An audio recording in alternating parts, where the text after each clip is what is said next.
Welcome back. This week, I was working through a stack of submissions when this particular script stopped me at one specific moment. A woman who built her entire professional identity around a single color walks into the most important room of her career wearing black, and the one standing there in her red looks like she's trying to remember how to breathe. That inversion is the whole story. You're watching Eternal Diary. The smell that found her first was antiseptic. Then, underneath it, something older. The particular stillness of a room that hasn't had its windows opened in months, a closed-in smell like paper going soft at the edges, like the inside of a closet where nothing has moved. Vivian Liang lay on her back in the dark and registered these details the way she had always registered things, in order, without rushing, the way you catalog a room you are about to leave. She had not opened her eyes yet. Oh, she did not need to. She already knew where she was. She was in her apartment on Hester Street.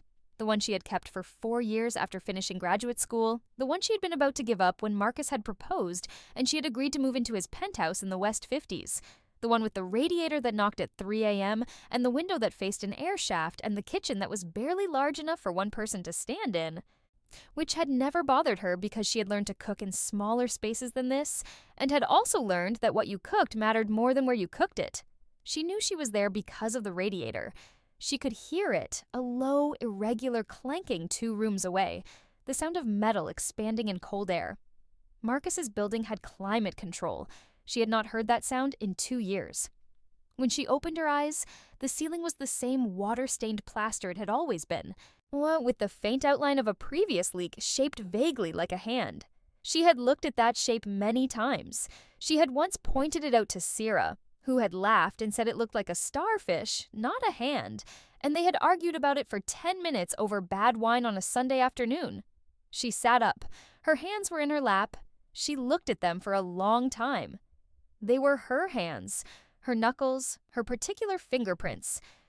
The small scar on her left index finger from a glass that broke in the sink in 2018. But they were younger. The ring was not there. The small marks that years of wearing the same band will leave on skin, the faint compression of it, those were not there. She raised her left hand and looked at the 4th finger, and it was simply her finger. Unmarked, the skin uninterrupted. She put her hand back in her lap. She had been in a car. She remembered that with the specific clarity that some memories have. The ones that are too large for the mind to compress into the soft erasure it uses for ordinary things. A highway in rain. The headlights of something coming the other way. The particular helpless feeling of a vehicle that is no longer responding to what your hands are telling it.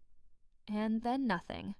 Not darkness, not sleep, just a hard seam in time the way you would cut a film, and then antiseptic, and old paper. When the radiator knocking. She sat in the quiet of the apartment for a long time. Long enough for the radiator to knock twice more, and for the air shaft outside the window to produce the sounds of early morning.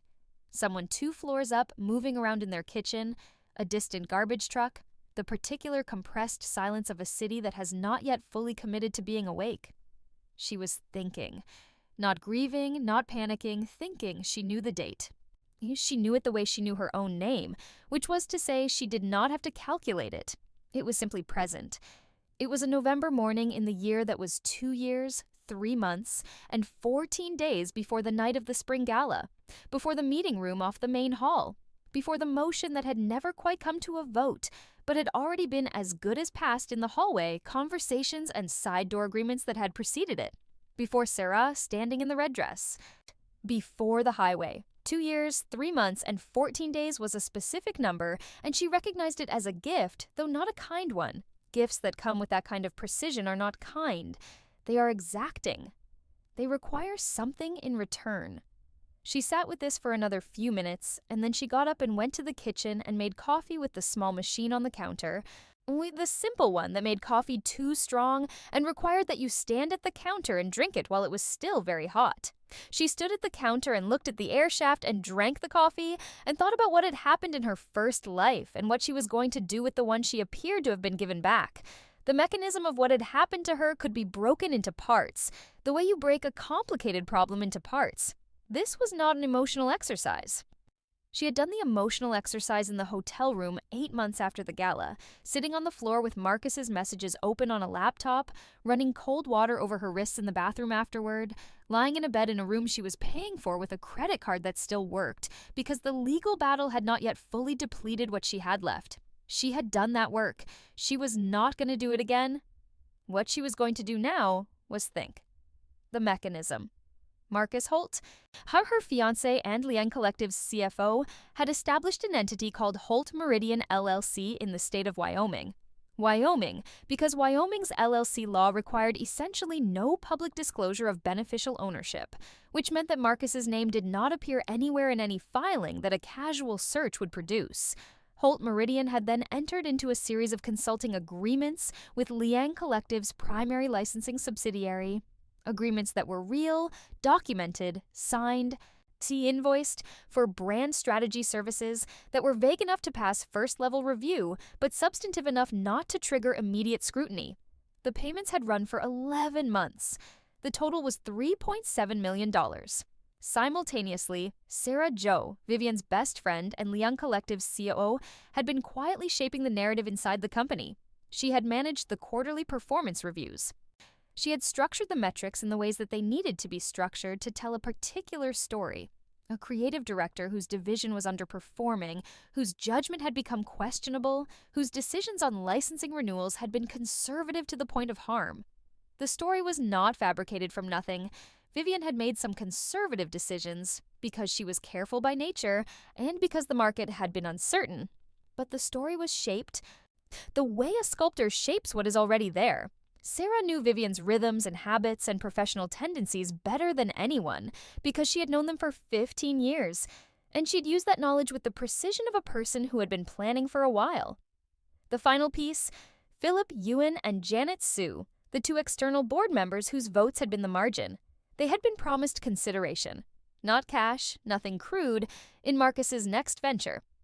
A private equity-adjacent fund that Marcus had been seeding quietly for 2 years, which Vivian had known nothing about because she had trusted him, and because trust, she now understood, was something you had to earn as a concept before you extended it as a practice.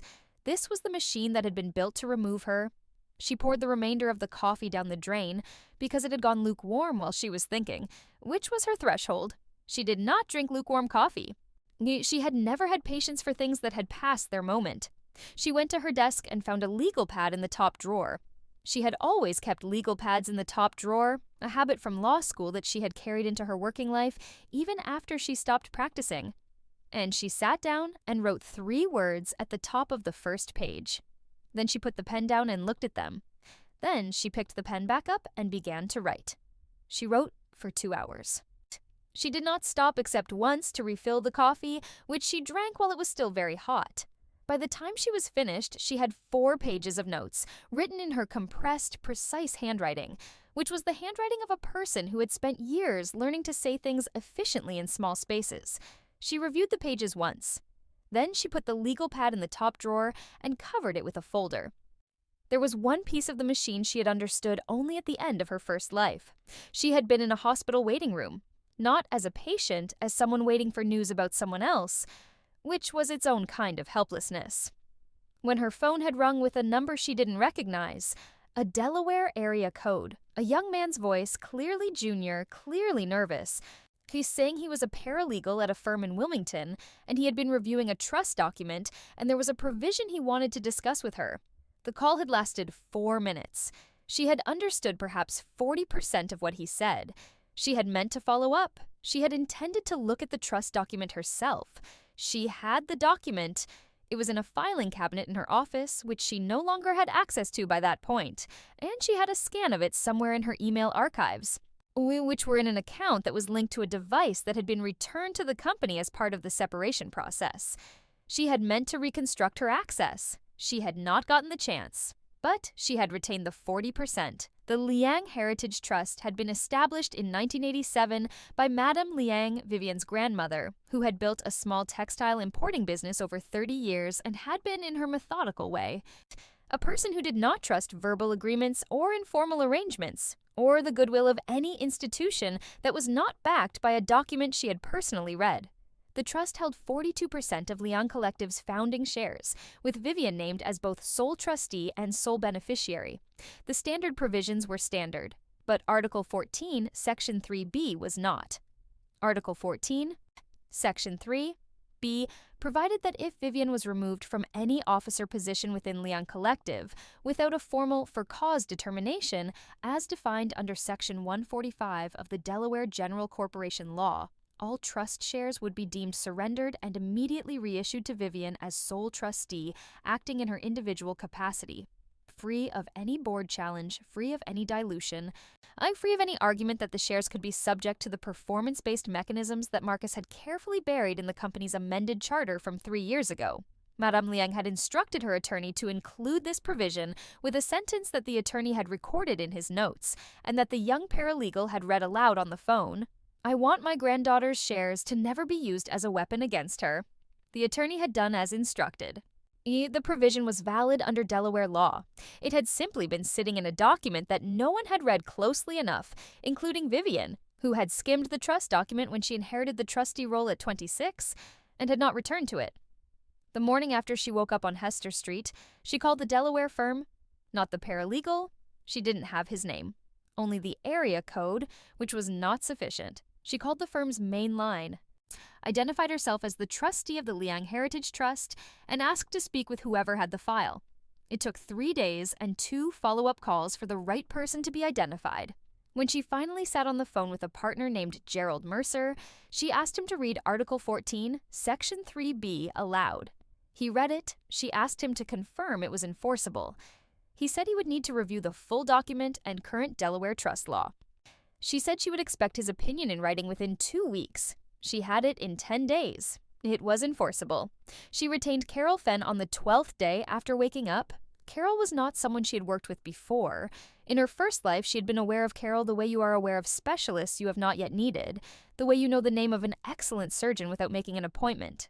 She had met Carol briefly at a conference, enough to clock the short gray hair and the quality of stillness Carol had during panels, the kind that signified a person listening rather than waiting to speak. She had filed the name away. Carol reviewed the Mercer opinion and the trust document over a weekend and called Vivian on a Monday morning. "Article 14, Section 3B is valid," Carol said, "but there's a complication you need to understand." "Tell me," Vivian said. She was standing in her kitchen, which was still the kitchen on Hester Street. "The clause fires on removal from officer position, not on share dilution if whoever is doing this to you is smart enough to use a performance clause dilution mechanism without a formal removal vote. The clause doesn't trigger." "I know," Vivian said, a pause on Carol's end, the kind of pause that a very careful person makes when they want to assess whether a client has said more than they meant to. "Then you understand," Carol said slowly, "that your interest is in ensuring they go for the clean vote. The formal removal, not the dilution workaround." "Yes."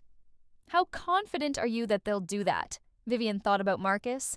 She thought about his particular form of overconfidence, which was not the loud, visible kind, but the quiet kind, the kind that came from having been right enough times that he had stopped testing his assumptions. He had planned this carefully, but he had planned it in the context of a Vivian who did not know what was happening.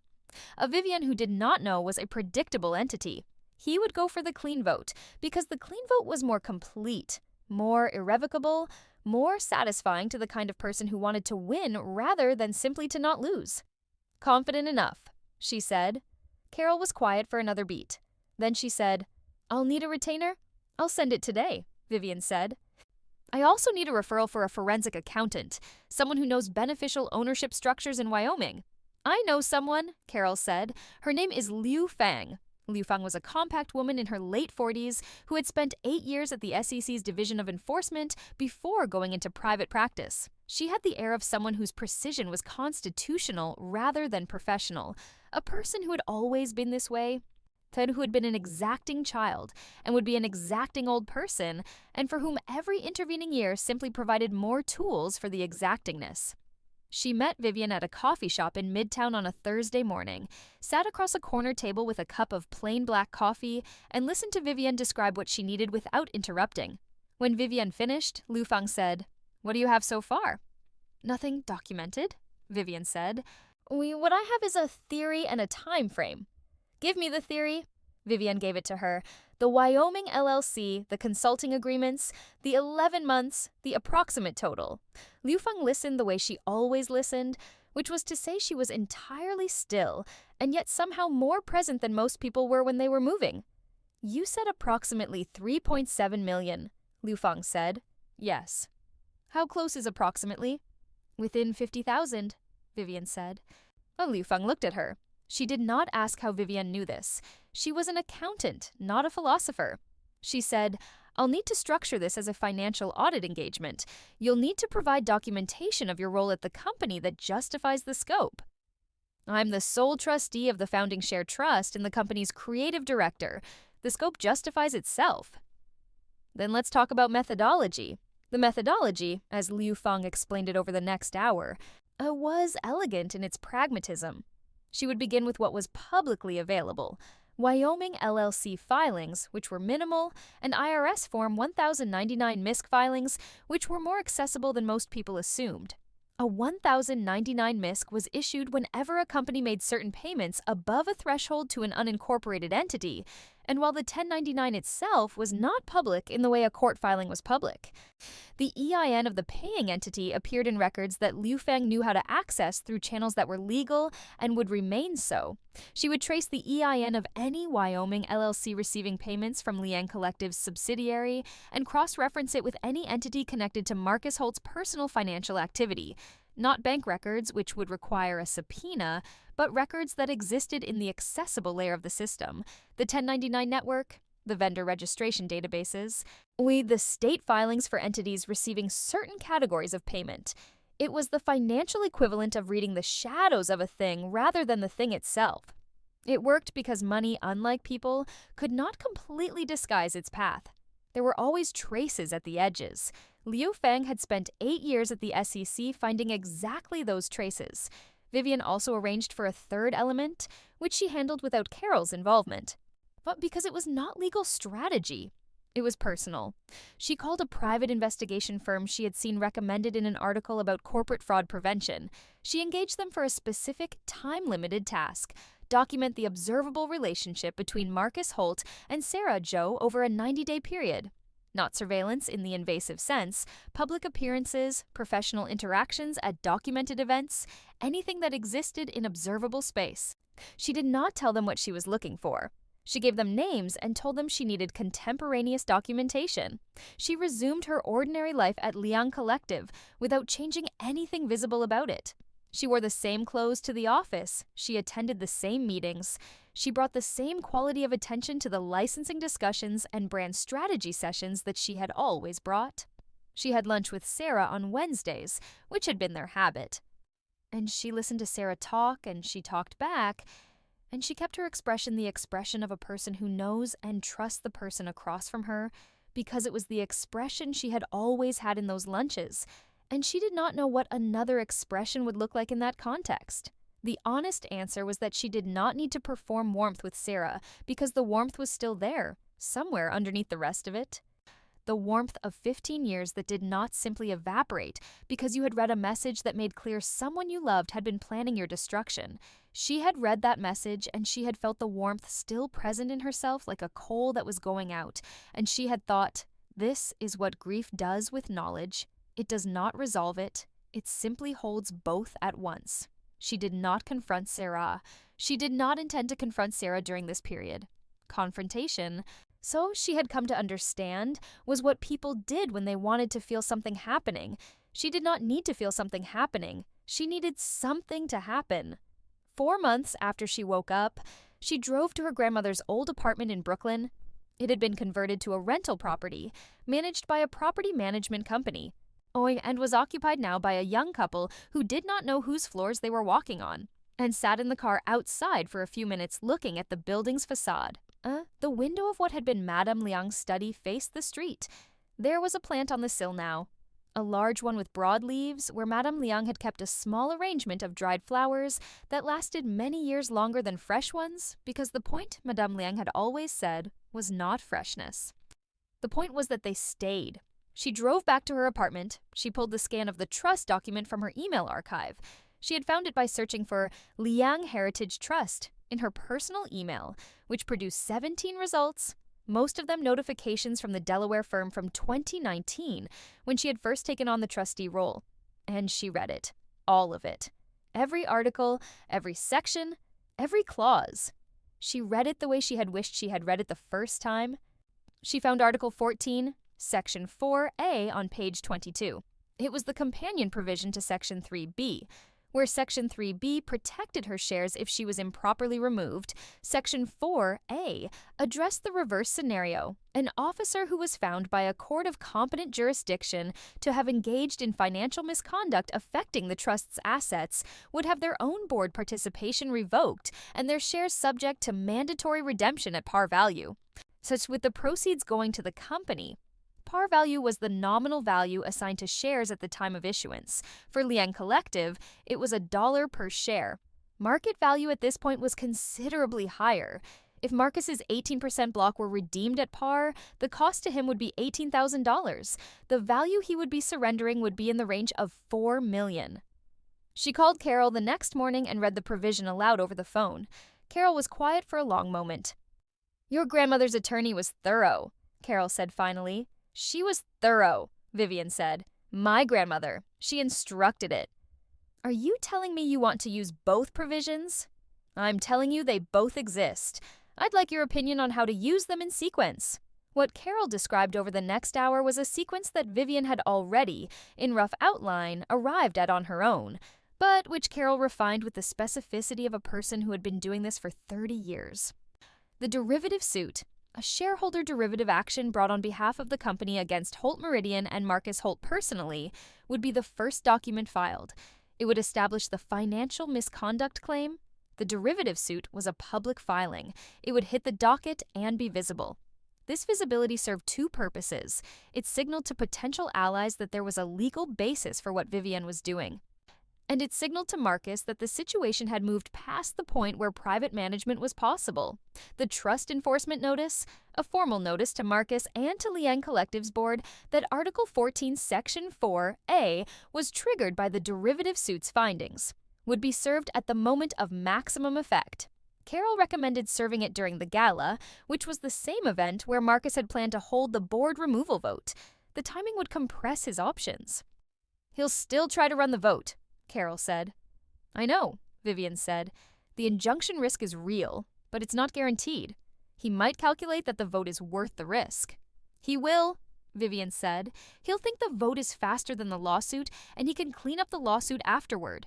He's going to underestimate the timeline." She paused.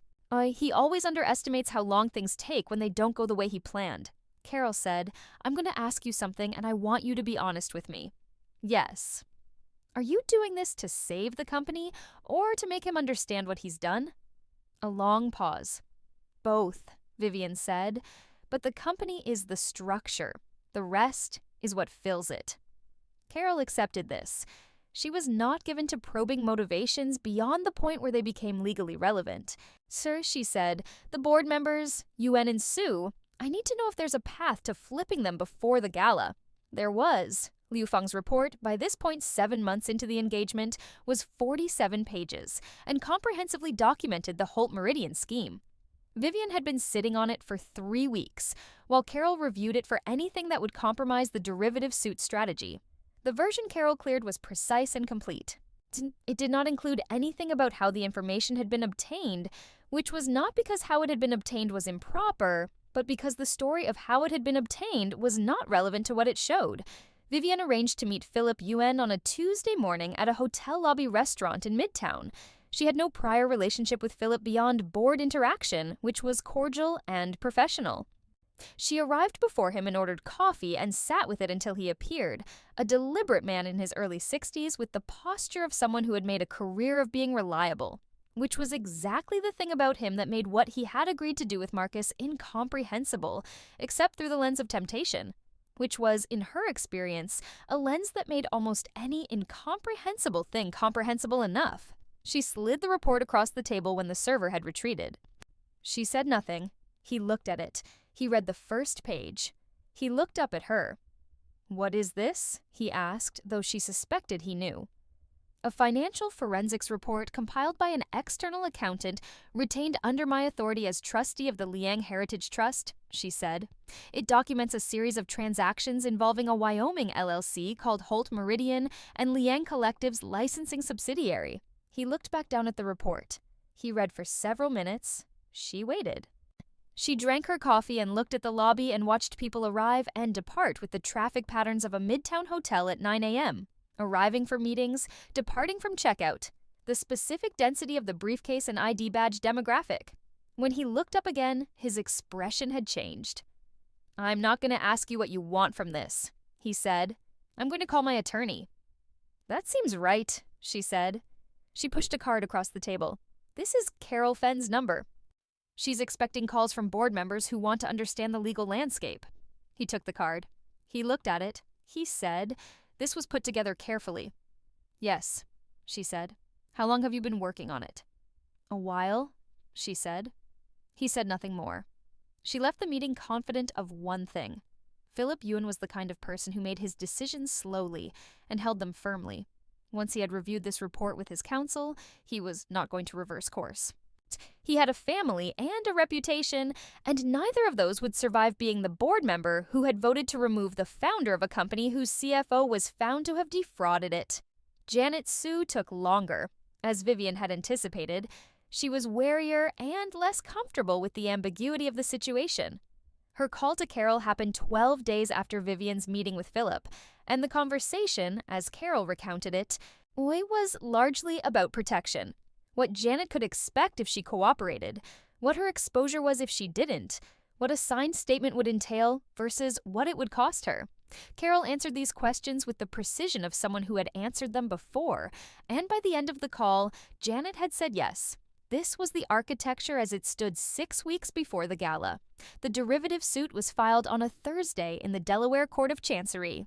So Carol had crafted the complaint with specific attention to two things: the detail of the financial evidence, which was ironclad because Liu Feng's work was thorough, and the precision of the legal claims, which were grounded in established Delaware corporate law in ways that would make any attempt at dismissal difficult. The complaint named Marcus Holt personally and Holt Meridian LLC as defendants, named Liang Collective as the nominal plaintiff.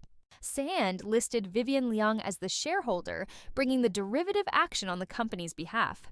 It described in 17 numbered paragraphs the mechanism of the fraud, supported by exhibit references key to Liu Feng's report. By Friday, the filing appeared on a legal news aggregator. By Monday morning, it was cited in 2 industry publications.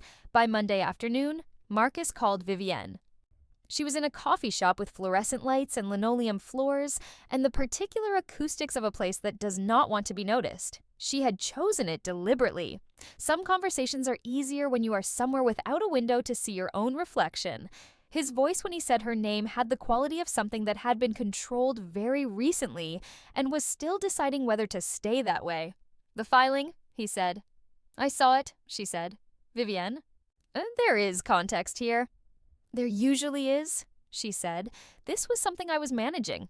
For the company, for our future." Our future.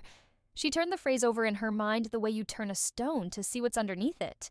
She thought of the messages she had read, in her first life, on a hotel room floor, and in this one, 6 weeks after waking up, looking for what she already knew was there.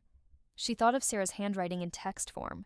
So the particular way Sarah abbreviated words when she was typing quickly, the familiar shorthand of someone who had been her closest friend and had been in parallel all along, something else entirely.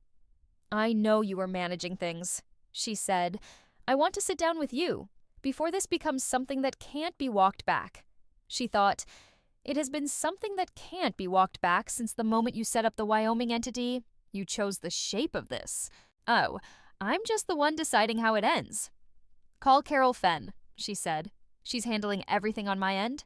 "Vivian, enjoy your evening," she said. She hung up and sat with the cold coffee for a few more minutes. The fluorescent light above her booth had a frequency to its hum, almost below hearing, that she had noticed when she sat down, and that was now very present to her in the specific way that small sensory details become present when the mind has finished processing something larger and has room for small things again. She sat with the hum for a while. Then she left a tip on the table and left. The dress had its second fitting on a cold February morning, with a white sky outside Master Chen's atelier windows, and the smell of fresh fabric and the particular warmth of a small professional space heated by machinery running all day. She had commissioned the dress 8 months earlier. It had been in Master Chen's workroom since then, which she had not worried about because Master Chen had made her clothes for 15 years and had never discussed his client's work with anyone. Which she knew not because he had told her so, but because in 15 years no private information had ever emerged from his workroom. He was a person who understood discretion as a professional value rather than a personal one, which was actually the more reliable kind. The dress was almost finished. The silk was lacquer black, the same weight and treatment as her red dress, which was a very specific silk with a particular finish that gave it both warmth and depth, so that it was not flat the way cheaper black garments could be, but had a quality of interior dimension, like still water at night. The silhouette was identical to the red. The diagonal collar, the structured seams, the fitted body to the knee, and then the slight controlled flare below it. She had worn this silhouette for 8 years in red. The industry associated it with her. It had appeared in the trade press enough times to have become shorthand. Vivian Liang in red was a phrase that appeared in captions and in profiles and in the background of other articles where she was mentioned. She stood in front of Master Chen's floor mirror while he pinned the final adjustments. The light in the atelier was professional. Even true, the kind of light that shows you what something actually is rather than what you want it to be. Under this light, the black dress looked like a decision made with complete clarity. "Beautiful," Master Chen said. He was not given to elaboration, and she had learned not to expect it, which meant that when he said something, she heard it precisely. She looked at herself. She had not worn black to the spring gala before. The spring gala was a color event, industry adjacent, full of people whose entire professional identity was rooted in visual statement making. The people who would understand immediately and correctly what the change meant. She was counting on this. She was also thinking about the other dress, the red one, which was at the dry cleaner on Sarah's usual schedule. She had confirmed this through a conversation with Sarah that had appeared to be about nothing. They had been discussing dry cleaning on a Wednesday lunch, and Sarah had mentioned taking in some things the following week. And Vivian had noted the timeline without comment and had then confirmed it through an independent channel. A small piece of information from the building's front desk person who knew Sarah by name because Sarah had been bringing Vivian's clothes to this dry cleaner for 3 years as a friendly habit that had, Vivian now understood, never been entirely without calculation. She would let Sarah take the dress. She had arranged for this. She had also arranged something else, which she had prepared 6 months earlier without telling anyone, including Carol. She had gone to her closet and retrieved an older version of the red dress, the one from 3 seasons prior, which she had retired not because it was worn, but because she had the newer version, which Master Chen had refined slightly. The older and newer dresses were nearly identical in appearance. She had placed the older dress in a garment bag hanging on the hook in her entrance closet, in front of the garment bag containing the original current dress, and she had waited. Sarah had taken the garment bag she reached first. She had been in a hurry. She had not checked the interior bag to see which version she had. The original red dress was behind it in the second garment bag. It was still there. This was a personal thing, not a legal one. Carol did not know about it. Liu Feng did not know about it. It was a thing she had done for reasons she did not articulate even to herself, except in the sense that she understood there were things that belonged to her and things that had been taken, and that the distinction between those two categories mattered to her in a way that had nothing to do with legality. She scheduled the pickup of her black dress for the day before the gala. The gala was on a Saturday in late March. Winter had pulled back enough that the morning was cold, but not hostile, the kind of cold that required a coat, but permitted it to be a lighter one. She woke at 6, which was an hour before her alarm, which was normal for her in the weeks before something significant. She lay in the dark for the extra hour and did not try to sleep and did not feel the need to. She was thinking about the sequence of the day. The process server was booked for 6 p.m., which was the beginning of cocktail hour. This gave Marcus the notice at the precise moment when he would have no ability to reach his attorney. It was a Saturday evening, and would spend the hour before the board meeting absorbing the content of the trust enforcement notice in a social environment where his expressions were visible to people who knew how to read expressions. Vivian had thought about this timing carefully. It was not sadistic, it was practical. It compressed his options in the most efficient way. See, Philip Ewan would be at the gala. She had confirmed this with his office. Janet Sue would be there. The two board members who remained nominally on Marcus's side, Lawrence Park and Diane Holloway, were less committed than Marcus understood, because Marcus had treated them as reliable when they were actually undecided, which was another form of the same overconfidence that ran through all of his planning. He was very good at constructing plans. He was less good at accounting for the variables that fell outside the plan's logic. She showered. She dried her hair carefully. She had booked a stylist for the morning, not the stylist she usually used for the gala, but someone new. Someone she had chosen because she wanted the work done without the conversation that would come with a familiar relationship. The stylist arrived at 8. She did the hair in under an hour. She was efficient and did not talk beyond the requirements of the task. Vivian liked her immediately. She put on the black dress at 7:10. She had arranged for a car. She arrived at the gala venue, a large reception space in a hotel on the park, the kind of space that justified its rental rate with high ceilings and east-facing windows. At 6:52 p.m., cocktail hour was underway. The room had its particular early evening energy, people arriving, finding their footing in the social topology of the event, the specific choreography of an industry gathering where everyone knew most of the other people, and the politics of how you greeted someone communicated more than the greeting itself. She was aware of the effect of her arrival. She was aware of it the way you are aware of weather when you step outside. It was simply present, a condition of the environment. Several people she knew looked at her with the momentary shift of expression that registered something unexpected. She was in black. It was at the spring gala, where she had been in red for 8 consecutive years.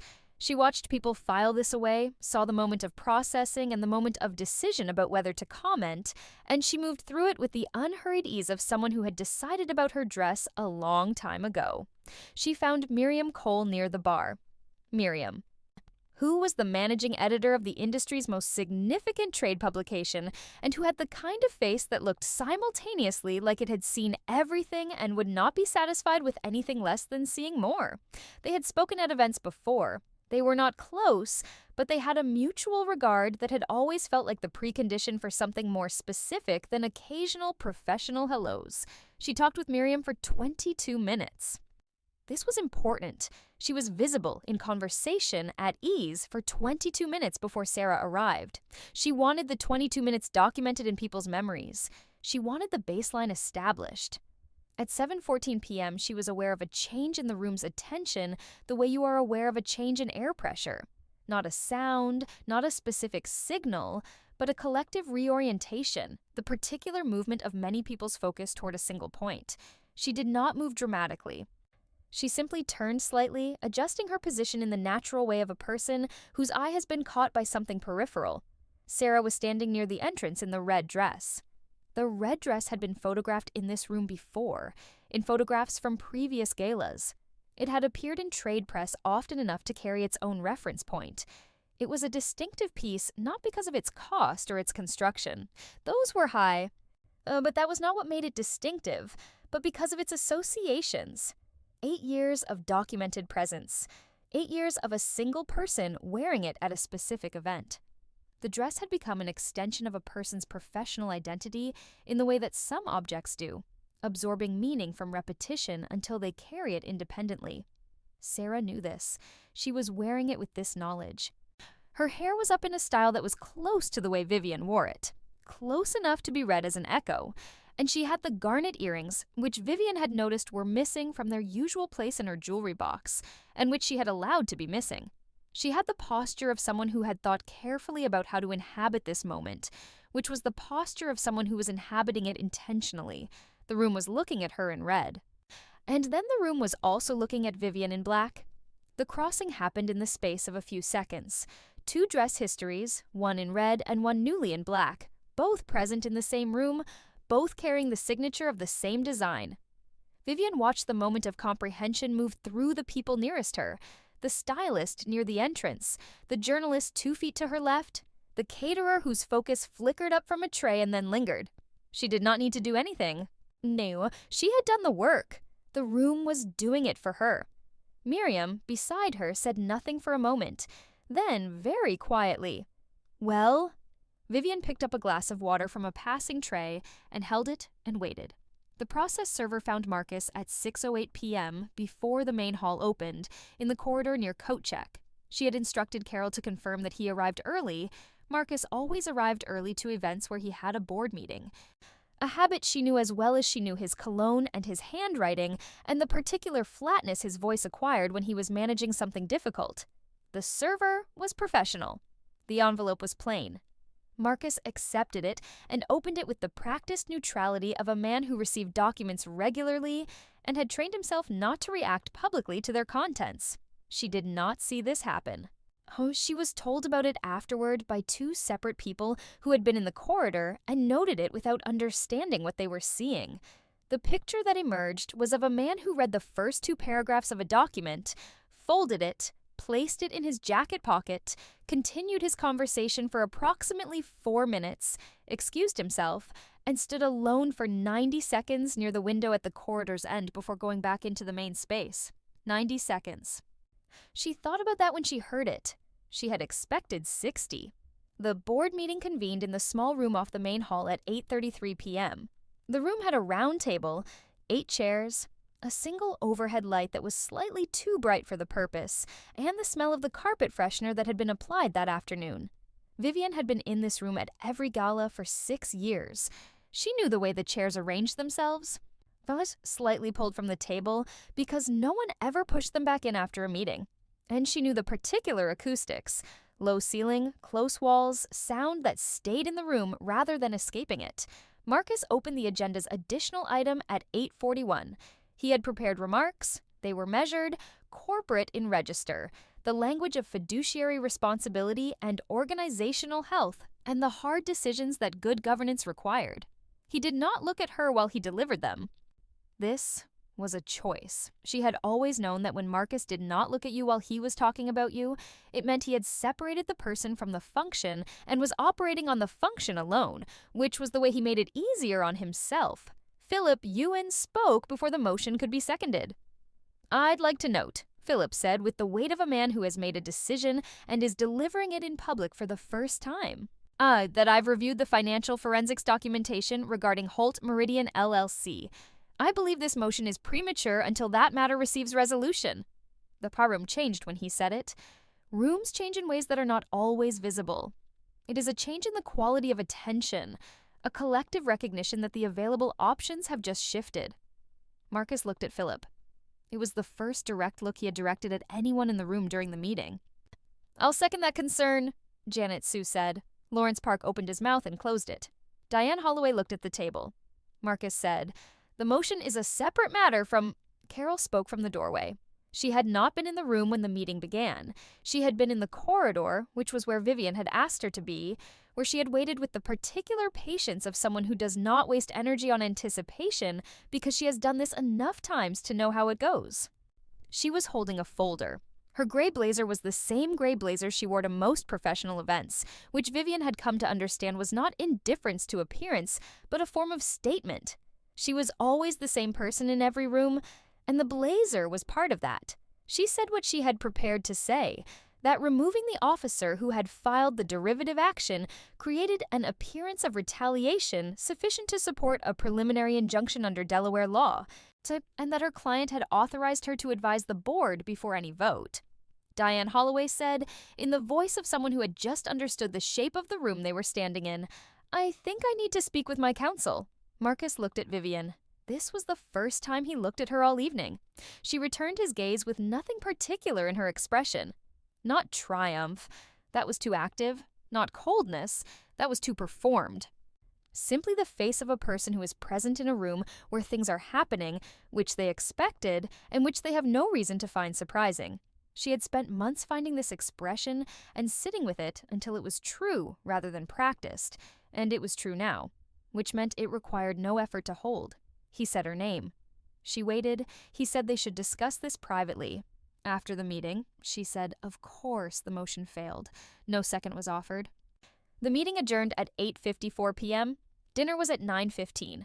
The long tables had white cloth and low candles and the ambient warmth of a room full of people who had been drinking champagne for 2 hours and had the loosened, forward-leaning quality of a professional gathering at the comfortable end of its cocktail phase. Vivian was at the head table, which was where the creative director of a founding sponsor was placed by the event coordinator's organizational logic, which neither Marcus nor Sarah had thought to interfere with because they had not anticipated needing to think about it. Sarah was at table 4. She had not been at table 4 in 3 years. She had been at the head table because she had positioned herself there, and the event coordinator had followed the seating that was submitted by Leon Collective's internal affairs team, which Sarah had previously managed. Vivian had submitted this year's seating arrangements herself, 2 months before the gala, without telling anyone she had done so. The red dress was very present at table 4. The candlelight found the silk and held it, the same way candlelight always found that particular shade. It was a warm red, not a cool one, and it absorbed the ambient light rather than reflecting it, which gave it a depth that was legible across a room. Vivian knew this because she had worn it and knew its qualities in every kind of light. She did not look at table 4 often. She did not need to. Miriam said between the salad and the main course, leaning slightly across her empty neighbor's chair, "I'm going to suggest a profile. Of you specifically. I think something is happening that needs to be documented." "Call my office next week," Vivian said. "I'll have the calendar available." Miriam nodded. She looked at the room once and then back at Vivian. "The dress is a statement," she said. It was not a question. "It's a dress," Vivian said. A very deliberate one," Miriam said. "Most things are," Vivian said. Miriam picked up her fork. They ate in companionable silence for a few minutes. Vivian thought, there are things that take years to build, and things that take one night to establish. And the relationship between those two categories is not always what you expect. The years are the foundation.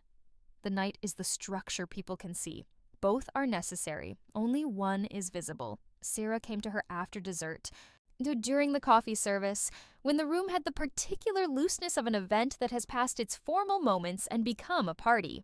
She crossed the room with the champagne glass in both hands and the set jaw that Vivian had been seeing since they were 19 years old, the face of Sarah deciding to do the hard thing rather than wait for it to resolve itself, which was a quality Vivian had always admired and was now watching be deployed against whatever remaining composure Sarah could marshal.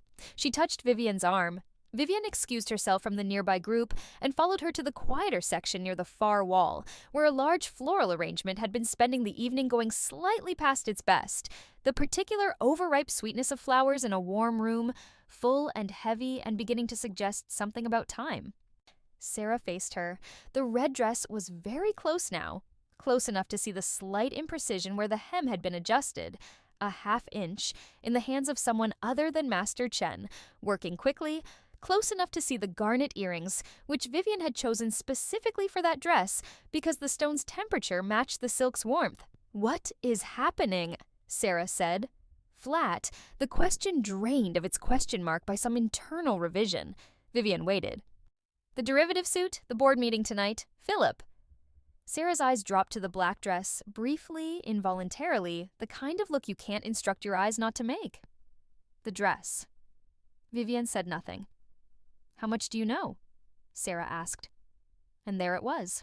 The question that replaced all the other questions, the one that sat underneath the performance of friendship and the lunches and the 15 years.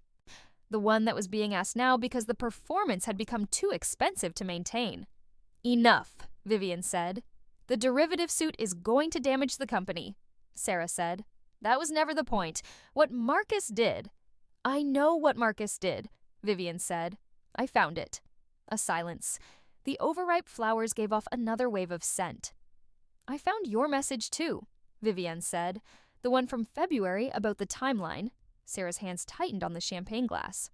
It was a small motion, but the kind of small motion that is made by the body when the mind is managing something that the body has not been briefed on. "I'm not going to use it," Vivian said. "The derivative action is about the company. Your role in the board discussions is something you'll need to address with your own counsel. I'd recommend retaining one soon." Sarah looked at her. The look moved between the black dress and her face and back. The way a person looks when they are trying to find the version of events that makes the most sense and not finding it, because the version that makes sense requires access to a context they don't have. You knew, Sarah said, about all of it, before tonight? For a while, Vivian said. Then why let it get to this?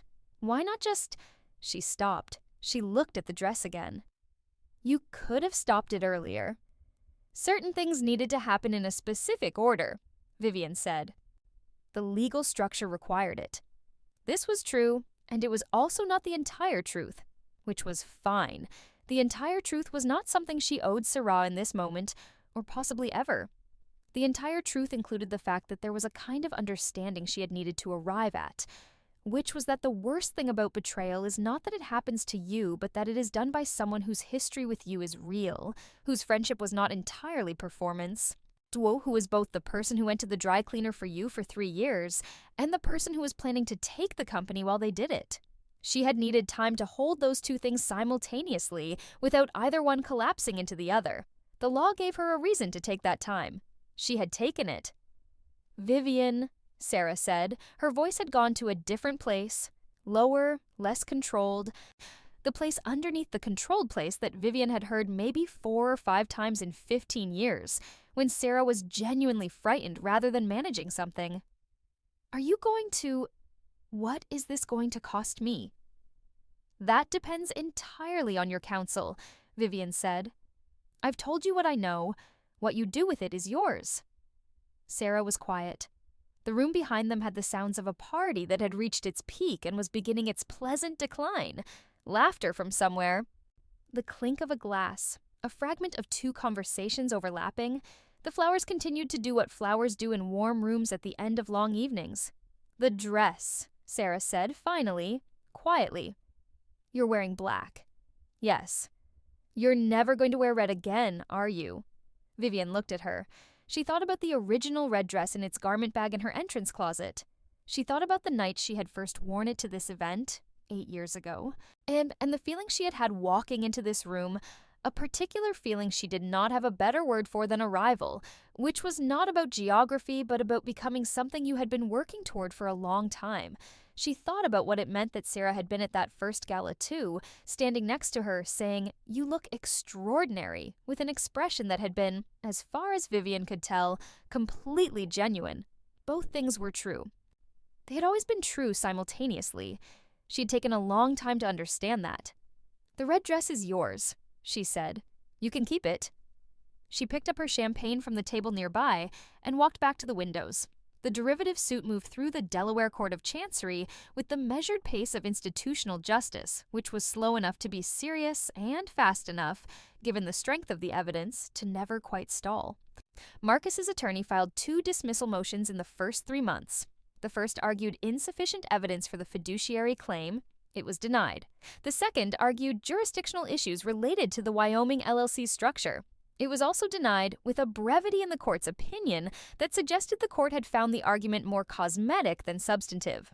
Discovery produced Liu Fang's full 91-page report and, additionally, a second layer of documentation that Liu Fang's continued work had uncovered. A subsidiary of Holt Meridian had purchased 3 of Liang Collective's secondary licensing contracts at prices that an independent valuation, ordered by Carroll as part of the discovery process, found were between 22% and 35% below fair market value.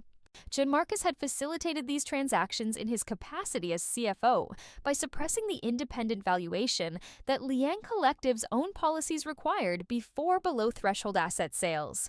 He had suppressed it not by removing it from the record, but by commissioning a second valuation from a firm he had a prior relationship with and presenting that valuation to the board while filing the independent one in a folder that was technically accessible but practically buried. The total financial harm to Liang Collective, as calculated by the independent expert appointed by the court, was $5.1 million. Marcus resigned from the board in the 3rd month. He did not announce this publicly. It appeared in a routine corporate filing. His attorney and Carroll negotiated the settlement terms over 6 weeks. Marcus signed the settlement agreement on a Tuesday afternoon. Vivian was in a meeting when Carroll called. She stepped out into the hall, took the call, said, "Good. I'll confirm in writing." went back into the meeting. The disgorgement and the licensing contract difference totaled $5.1 million. The settlement was civil. There had been a conversation with Carol about a criminal referral to the FBI. Carol had laid it out precisely. The civil settlement achieved the company's financial objectives completely. A criminal referral would achieve something additional, which was a matter of principle rather than recovery. And he would require Vivian to sustain a longer period of public engagement with the process. Carol had said she would support either decision. Vivian had thought about it for 3 days and then said, "The civil settlement is sufficient." Carol had not pushed. The FBI referral remained in Carol's folder. Carol had mentioned it once more, briefly, and Vivian had not responded. And Carol had moved on, because Carol understood clients who knew where they wanted to stop. Sarah's resignation came in the second month, 2 weeks before Marcus's. Her resignation letter was 2 paragraphs: professional tone, personal reasons cited, gratitude expressed to the company for the opportunities. It was the kind of letter that was written with an attorney's guidance, which Vivian had expected. She received it by email at 9:40 a.m. on a Thursday. She read it, closed it, continued the meeting she was in about a licensing renewal. She did not hear from Sarah for 11 weeks after the gala. Then the message came. She was at her desk on a Tuesday morning, reviewing the preliminary numbers from the rights offering, when her phone screen lit up with the unfamiliar number. She had deleted Sarah's contact 3 months after the gala, not in anger, simply as part of a general organization of information, keeping what was current and moving what was not. The message said, "I heard the profile came out. Congratulations." She read it once. She put the phone face down and looked at the preliminary numbers for another few minutes. The rights offering had gone better than she had projected, which was the kind of result that makes subsequent work both easier and more demanding, because the bar adjusts. She had always found this motivating. She found it motivating now. The profile had run on a Tuesday morning, 3 weeks after the gala. Miriam Cole had spent 6 hours with Vivian over 2 separate days. And the resulting piece was 4,200 words, which was long for the publication, but which Miriam had justified internally with the argument that some subjects required length not because they were complicated, but because the space was warranted. The piece was precise about the derivative suit's findings in the way that Carol had approved during a legal review. No naming of parties, no details that were not already in the public court record, so no editorial about what it meant beyond what the facts themselves communicated. It was also precise about Vivienne, about the history of Liang Collective, about the trust structure and Madame Liang's founding role, about what it meant that a company built on a family trust had survived an attempt to dismantle it from within, using the financial architecture of a corporation. The photograph ran full width in print. It was the one the private photographer had taken. The moment near the far wall with the window and the city and the black dress. Her expression in it was the expression she had spent months finding and then not finding because it became real. The expression of a person who expected this, who was here, who is not surprised. The caption was 6 words. 2 investors contacted Miriam after the profile ran. Miriam forwarded the contacts to Vivian without commentary. One of them, a private equity fund with a fashion-adjacent portfolio, moved quickly. The rights offering was structured with their participation. Vivian exercising the trust's right of first refusal on the new shares, combined with the 3% she had quietly purchased through a proxy vehicle 14 months earlier, held an effective controlling interest of 49.7% of Liang Collective. The remaining shares were broadly held. Article 14, Section 4A fired in the 4th month, and after the Delaware court issued its preliminary findings in the derivative action and made a formal finding of fiduciary breach. Marcus's 18% share block was redeemed at par value. The check that went to the company was for $18,000. The value Marcus surrendered was in the range of $3.9 million, calculated at the share price on the day of redemption. She had known this number too. She had calculated it 14 months earlier. Sitting at her kitchen table with Liu Feng's first report and a cold cup of tea and 2 years, 3 months, and 14 days, stretching ahead of her like a document she had to draft from the beginning. The office on the 14th floor had its east-facing windows, which on clear mornings collected the early light and distributed it across the conference table in a flat gold wash that lasted about 40 minutes before the angle changed. She had always liked those 40 minutes. She arrived early enough to have the most days. On a Thursday morning in September, 8 months after the gala, She made coffee with the simple machine on the credenza, not the expensive one, which she had replaced with the simple one when she reorganized the space, the one that made coffee too strong and required standing and drinking it while the city assembled itself below the window. She stood with it and looked at the street, a delivery truck pulling away from the curb, a woman walking fast with her collar up, two men talking at the corner with the brief, gesturing conversation of people who have a specific plan and are deciding its final details. She had a call with Carol at 8:30, a meeting with the new COO candidate at 10. She had been interviewing candidates for 6 weeks and had narrowed it to 2, one of whom she was going to offer the role to after this meeting. Having made the decision 3 days ago and allowing the meeting to exist as a formality that was not entirely a formality because formalities had a function, which was to give both parties a proper beginning. She had the licensing renewal at 2. Her phone showed a message from Carol, sent at 7:58 a.m. It said, "Update on Holt shares, available at 8:30. She put the phone back and drank the rest of the coffee. In her entrance closet at home, or behind the coats and the scarves and a pair of rain boots she rarely wore, there were 2 garment bags on the hook. One contained the black dress from the gala, which she had worn once and hung up when she returned that night and had not yet decided what to do with. The other contained the original red dress, the one that had not gone to the gala, the one that had been behind the garment bag Sarah reached for without checking. The one that had hung there through all of it in its bag without moving. She passed the closet every morning on her way out. She had passed it this morning. She passed it the way you pass something you have decided to leave in place until you know what it is for. She had not decided yet. She was working on it. The phone rang at 8:29. She answered on the second ring. "We have a final offer on the Holt shares," Carol said with the directness of a woman who did not spend words on arrival. The remaining block from the trust transaction. Someone wants them." The number Carol said was the number Vivian had written on the legal pad 14 months ago, on a November morning with a too-strong coffee going cold beside her, in the apartment on Hester Street with the radiator knocking in the other room. She had written it in the margin, next to a calculation she had done twice to confirm it, and circled it once. "Accept it," she said. She hung up and set the phone on the desk and looked at the window. The gold light had been on the conference table when she arrived and was gone now. The angle had changed, and the room had the ordinary brightness of a September morning, which was sufficient. The city was fully operational below her. Everything was moving. She picked up her coffee. It was still hot.